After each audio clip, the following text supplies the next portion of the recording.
President Putin started this describing it as a special military operation in eastern Ukraine. It's now spread across most of Ukraine. How would you describe what's happening on the ground now? And the UN, Michelle Bachelet, has said more than 100 civilians so far have been killed, and yet you're saying the Russian troops are not targeting civilians. How do you feel about defending the Russian military when civilians are being killed? Thank you. The Russian president didn't say it was a special military operation, in Donbass. He said it was a special military operation in Ukraine.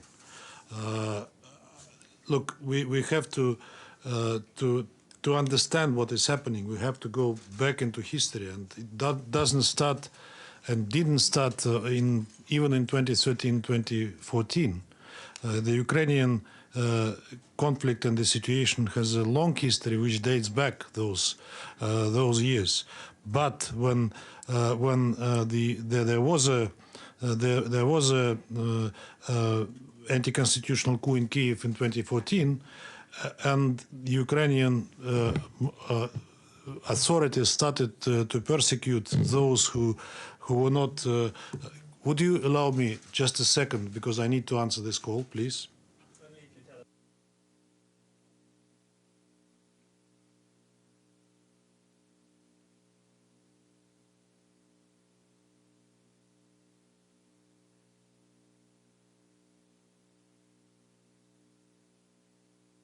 Just received information that the U.S. Authorities have undertaken another hostile action against the Russian mission to the United Nations, grossly violating their commitments on the host country agreement that they undertook, telling us that they are announcing 12 people from the personnel of the Russian mission, persona non grata, and demanding that they will leave by the 7th of March. UN diplomats? Yes, UN diplomats. UN diplomats. They just visited the Russian mission and gave us a note prescribing us to do what they demand. You know that we were raising with the Secretary General the issue of the arbitrage with the host country, which grossly violates its commitments on the host country agreement. So far, it has not been done, but I think it's high time already. This is just hot news that arrived at my attention right away. That's why I took the phone. Sorry? 12 diplomats? 12 diplomats, yes. Do you know who they are? Sorry? Who are they, and who's the most senior? I don't know the names yet, but the number is 12. And Nobody in this room. Sorry? Nobody in this room, I hope. None of you, at least. Coming back, this is sad news, and again another demonstration of gross disrespect of the host country agreement to their commitments, as I said, within the framework of their obligations both under the UN Charter and the host country agreement, and Vienna Conventions, obviously. So coming back to Ukraine, I said that. sorry, can we just ask one more thing? Did they give a reason? Sorry? What was their reason? I don't know yet. I haven't seen the note. We will give you updates as soon as we have more information. Coming back to Ukraine, as I said, the conflict has a long history. It didn't start in 2013 or 2014, but 2014 marked a landmark, a threshold from what was growing and ripening slowly in Ukraine all those years after their independence, and resulted in a constitutional coup and the war of Ukrainian regime against its own people who protested and who were opposed to what the Maidan regime was trying to implement. For 8 years, we've been trying, unfortunately in vain, to make Ukrainian authorities to comply with the Minsk agreements, and we went out of the way to do so.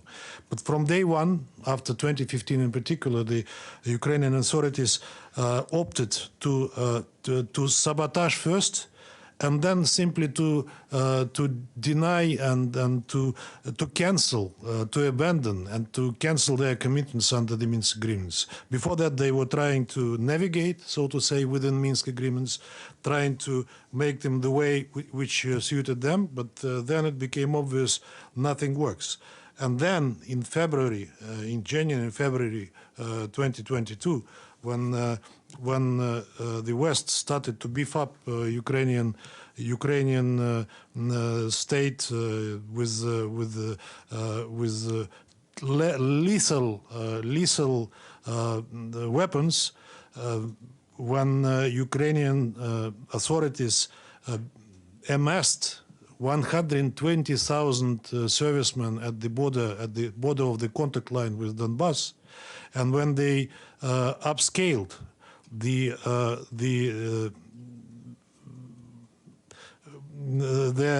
their provocations against Donbass, shelling and killing people again, we realized that that leads us nowhere, and that's why President Putin took the decision to recognize Donetsk and Lugansk republics and to offer them within the treaty that we concluded with them military assistance. And that's why we started this military operation in Donbass and in Ukraine, which, as I said today in the General Assembly, was not the war started by us. This is the end of war that was started by Ukraine. I think that I think that you all know that we many times we said that we were not planning military operation in Donbass unless Ukrainian military, Ukrainian authorities and Ukrainian military would directly threat those republics, which was the case, and we have credible information that the military operation was planned, and that was a move that was inevitable in these circumstances.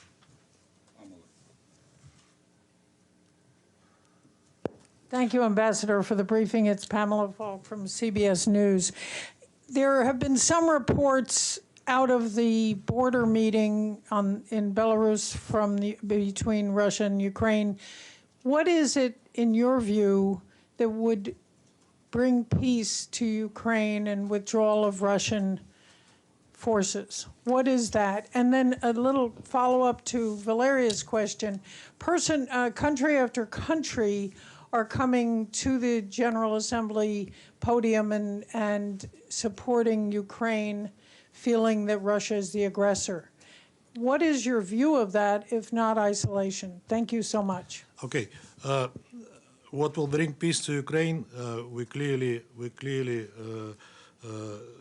said, and that is demilitarization and denazification of Ukraine, which creates a clear and immediate danger to us, also within the context of geopolitical stability, because as President Putin said, that if not today or tomorrow, one day in 30 or 50 years, Ukraine might and will perhaps become a NATO member. That will move NATO to the Russian border, and that will be an existential threat for us. And that is something that we will not allow to happen. What will bring peace to Ukraine unanswered? I answered on the talks that were held on the border of Ukraine and Belarus were finished at this stage. The result, the details of that are not known to me, but I know that there was a decision to continue those talks. When and where, I do not know yet. Perhaps in the same place. But there was some report that there was common ground. Did you hear of any common ground, or what it might be? I don't know I don't know the details, as I said, but I know that today President Putin spoke to President Macron, and he listed those conditions that we demand from Ukrainians. and they are well known. As I said, demilitarization and denazification of Ukraine, commitment to its neutral status, not to join NATO, and not to move weapons to our borders. I didn't answer one question that Michelle posed to me, which is about reports about 100 civilians dead. There are a lot of reports today, and I said that there are a lot of fake news. There are a lot of fake factories that produce those news. We do not have credible reports on civilian casualties. Of course, war is a bad thing, and anything can happen. But to call this, to consider those reports credible, is very difficult, since we are witnessing and we are encountering massive propaganda campaign. Using, as I said, troll factories that produce those news, to which we referred to in our recent statements on numerous occasions. So you just referred to this as war. This is now war? This is a special military operation, which is commonly called. I wouldn't call it a war, because war means an outright military hostilities. But as you know, we announced it and we maintain it, that we are only targeting military objects in Ukraine. We do not target any civilian infrastructure, nor the cities as they report. Thank you, Ambassador. Sherman Briceby, South African Broadcasting. Can you talk about your relationship with the Secretary General, right? We saw you in the General Assembly on Wednesday. You had a very animated discussion. We couldn't read lips, but we certainly saw the body language. There's been a lot of criticism. And the UN argues that essentially all he's doing is defending the UN Charter that says states must settle their disputes through peaceful means, which is not happening here. So that's one issue.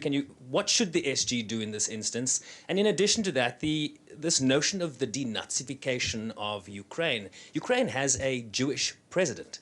So it just beggars belief that you are talking about Nazis in removing Nazis in Ukraine when the president himself is a Jew. There was a criticism on my part, on our part, of the Secretary General for the position he took on the crisis. I do not recall, as I said to him directly and out loud, that he took similar positions in similar cases, and there were many, in fact. Syria, take other examples. There were many where his position was much more subdued, but there was no body language, rest assured. That was a criticism within the diplomatic protocol, which I think I didn't overstep. On the fact that Zelensky has Jewish heritage, it doesn't matter, because real power in Ukraine, real political weight, belongs to the radicals and neo-Nazis who defy the president, who have their own agenda, who rule the ball in Ukraine, in fact. And President Zelensky, who came with a landslide victory of 74% of the population, promising to end the war, first thing on the list of his priorities.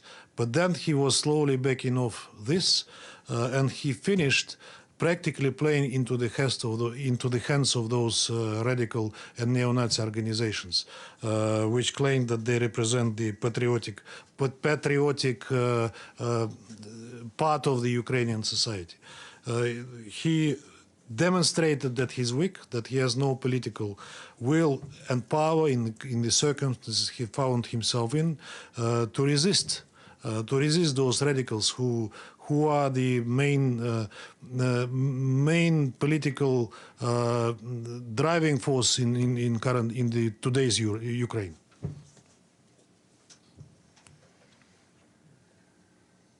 Thank you very much, Mr. Ambassador. A follow-up on Russia's calling it an existential threat if Ukraine were to join NATO.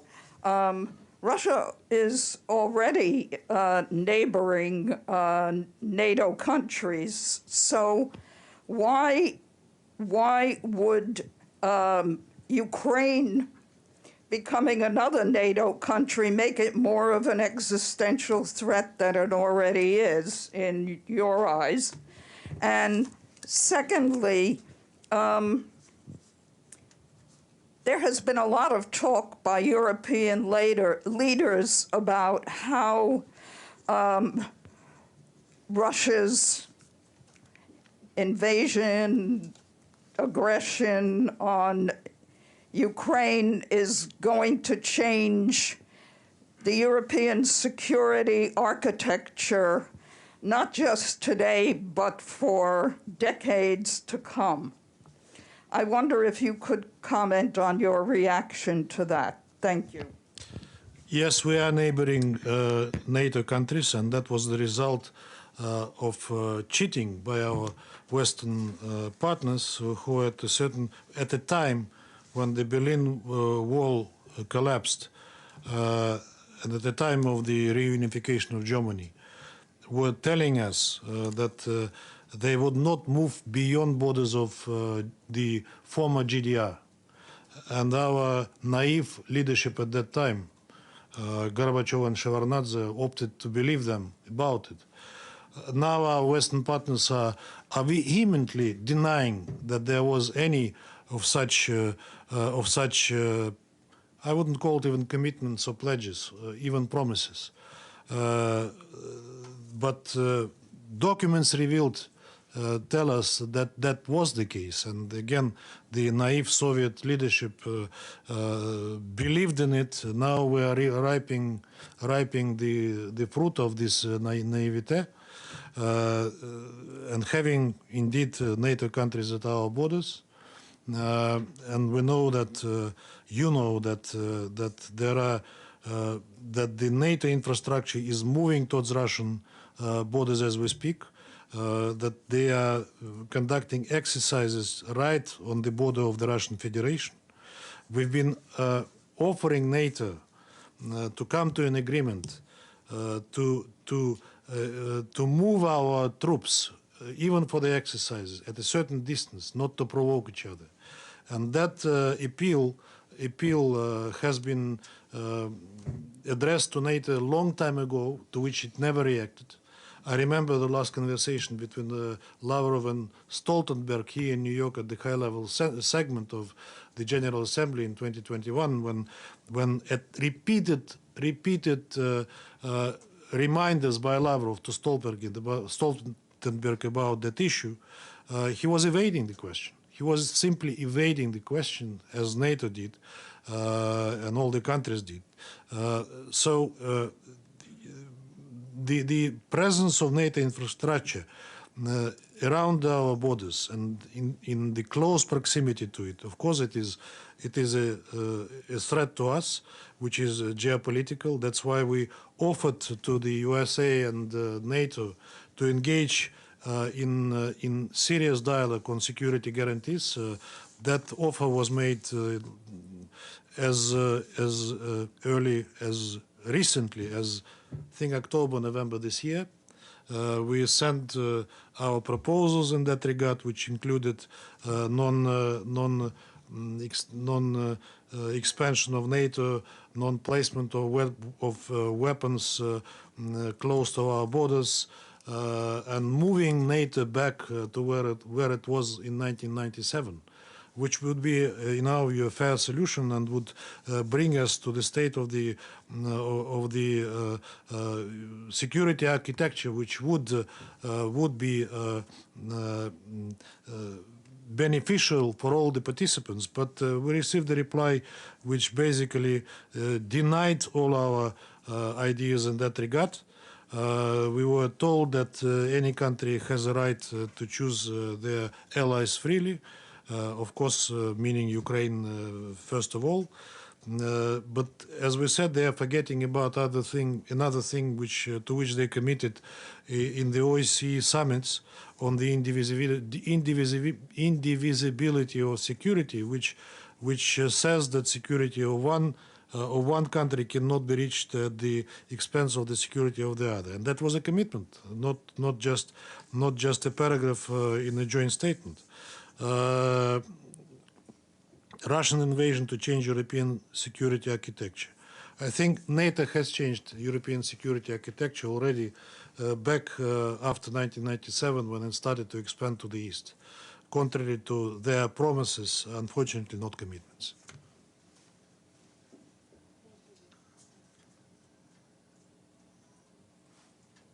Could you switch on the mic, please? Sorry. Thank you, Ambassador. Camilla Berglund reporting for Norwegian media, VG. The war is costing more and more civilian life. Today you have bombed Kharkiv and there has been several explosions in Kiev. What are you doing to prevent civilian casualties during your war on Ukraine? I already said that the reports that are dubbed credible may not be credible at all. We have regular briefings by our Ministry of Defense, which maintains that we are not targeting civilian objects in Ukraine, nor the cities as such. So these reports about bombing of Kharkiv or explosions in Kiev should be verified. We strongly doubt, given the number of fakes that are spreading these days about the issue, as I told you. Explosions in Kiev is not true, because if there are any explosions, these are in the suburbs of Kiev, as far as I know, and they refer to the military infrastructure that the Russian armed forces are targeting. But we have reporters on ground reporting that there are Russian bombings in Kiev. So in Kiev, I do not have this information. We saw some footages of buildings partly destroyed, but it was then said and confirmed by our military that it was not our missiles, but either a plane of Ukraine or a wrong missile that went into that building. We didn't bomb residential areas of Kiev. Thank you so much, Ambassador. I'm Katsujiro Inoguchi, Japanese TV Asahi. So you say this is a military operation, not a war. So when and how do you end this operation? And is there a scenario where you would use nuclear weapons? How do we end the operation? I said what President Putin said on it. As soon as we have understanding from the Ukrainian authorities that they are prepared to demilitarize it and to denazify, if I may use that kind of a verb in English, that will be a step towards the end of it. On the use of nuclear weapons, God forbid it, but President Putin ordered to put our nuclear force on high alert because we saw some disturbing statements from NATO leaders in that regard in relation to Russia. So that is a kind of deterrence that we're exercising. Thank you, Ambassador, for this. We noticed recently that Kuwait supported the draft resolution condemning Russia. Lebanon condemned Russia, but the UAE abstained on that very draft resolution. And the UAE is just taking up the presidency of the Security Council. What do you expect from UAE and the Arab countries regarding this this crisis? And is Russia going to respond to the latest step by the U.S. by expelling 12 diplomats? Thank you. What we expect from the UAE during their presidency, we expect that the UAE will uphold the the integrity of the office of the presidency, and that it will conduct it in a smooth way and according to. We know that UAE has a strong diplomatic school, and we know their staff, and I'm sure that they will do it. Hopefully, with flying colors in the present circumstances. What was the last question? Are we going to respond? How is Russia going to respond to that? Well, I'm sure that the response will follow because it's a diplomatic practice which